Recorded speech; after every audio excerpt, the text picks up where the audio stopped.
Hi all, ಇದು Saturday mini vlog. ಬದುಕು ಯಾರೇನಂದರೇನಂತೆ, ಬದುಕಿ ಬಿಡೋಣ ನಮ್ಮಿಷ್ಟದಂತೆ. ನಮಗೆ ಹೇಗೆ ಇಷ್ಟ ಬರುತ್ತೋ ಹಾಗೆ ನಾವು ಬದುಕಬೇಕು. ನಾಳೆ ಚಿಂತೆ ಹಾಗೆ ಬೇರೆಯವ್ರ ಬಗ್ಗೆ ಯೋಚನೆ ಮಾಡೋದನ್ನ ನಾವು ಬಿಟ್ಟು ನಮ್ಮ ಬಗ್ಗೆ ನಾವು ಯೋಚನೆ ಮಾಡಬೇಕು. ಸೆಲ್ಫ್ ಲವ್ ನಮ್ಮ ಬದುಕಲ್ಲಿ ತುಂಬಾ ಮುಖ್ಯ ಆಗುತ್ತೆ. ನನ್ನ ಮಗ ಇವತ್ತು ಹಾಲು ಬೇಕು ಅಂತ ಕೇಳ್ಕೊಂಡು ಬಂದಿದ್ದ. ಹಾಗೆ ಅವನಿಗೆ ಹಾಲೆಲ್ಲ ಬಿಸಿ ಮಾಡಿ ಕೊಟ್ಟು, ಅವನಿಗೂ ಕೂಡ ಕಾಫಿ ಮಾಡಿ ಕೊಟ್ಟು, ನಾನು ಈ ಕಾಫಿ ಟೀ ಎಲ್ಲ ಕುಡಿಯೋದಿಲ್ಲ.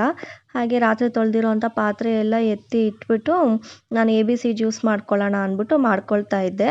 ನಿಮ್ಮೆಲ್ಲರಿಗೂ ಗೊತ್ತಿರೋ ಹಾಗೆ ABC ಜ್ಯೂಸಲ್ಲಿ ತುಂಬಾ ಒಳ್ಳೆ ಹೆಲ್ತ್ ಬೆನಿಫಿಟ್ಸ್ ಇದೆ. ರೆಗ್ಯುಲರ್ ಆಗಿ ನಾವು ಇದನ್ನು ಕುಡ್ಕೊಂಡು ಬರೋದ್ರಿಂದ ನಮಗೆ ಸ್ಕಿನ್ಗಾಗಿರ್ಬೋದು, ಹೇರ್ಗಾಗಿರ್ಬೋದು, ನಮ್ಮ ಹೆಲ್ತ್ಗೆ ತುಂಬಾ ಸಹಾಯಕಾರಿ ಅಂತಲೇ ಹೇಳ್ಬೋದು. ನಾನು ABC ಜ್ಯೂಸ್ ಮಾಡಿಕೊಂಡು ಕುಡಿದ್ಬಿಟ್ಟು ಇವತ್ತು ತಿಂಡಿಗೆ ಅಂತ ನಾನು ದೋಸೆ ಮಾಡ್ತಾಯಿದ್ದೆ. ನೆನ್ನೆನೇ ದೋಸೆ ಹಿಟ್ಟೆಲ್ಲ ರೆಡಿ ಮಾಡಿ ಇಟ್ಟು ನೈಟಲ್ಲಿ ಇಟ್ಟಿದ್ದೆ ನಾನು. ಚೆನ್ನಾಗಿ ಫರ್ಮೆಂಟೇಷನ್ ಆಗಿತ್ತು. ಈ ಥರ ಚೆನ್ನಾಗಿ ಫರ್ಮೆಂಟೇಷನ್ ಆಗಿದ್ದರೆ ಇಡ್ಲಿ ಆಗಿರ್ಬೋದು, ದೋಸೆ ಆಗಿರ್ಬೋದು ತುಂಬ ಚೆನ್ನಾಗಿ ಬರುತ್ತೆ. ಟೈಮ್ ಸೇವಿಂಗ್ಸ್ ಮಾಡೋಣ ಅಂತ ರಾತ್ರಿನೇ ನಾನು ಆಲೂಗಡ್ಡೆ ಮತ್ತು ಬಟಾಣಿ ಎರಡೂ ಬೇಯಿಸಿ ಫ್ರಿಡ್ಜಲ್ಲಿ ಎತ್ತಿಟ್ಟಿದ್ದೆ. ಇವಾಗ ಆಲೂಗಡ್ಡೆ ಪಲ್ಯ ಮಾಡೋಣ ಅಂತ ರೆಡಿ ಮಾಡ್ತಾ ಇದ್ದೆ.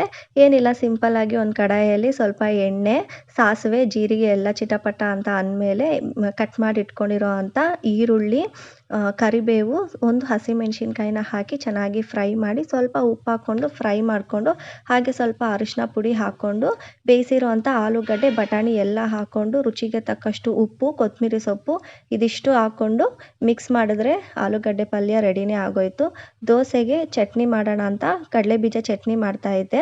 ಕಡಲೆಬೀಜನ ಹಾಕ್ಕೊಂಡು ಲೈಟಾಗಿ ಹುರ್ಕೊಂಡು ಅದಾದಮೇಲೆ ಕಡಲೆಬೇಳೆನ ಹಾಕ್ಕೊಂಡು ಅದು ಕೂಡ ಲೋ ಫ್ಲೇಮಲ್ಲಿ ಹುರ್ಕೊಬೇಕಾಗತ್ತೆ.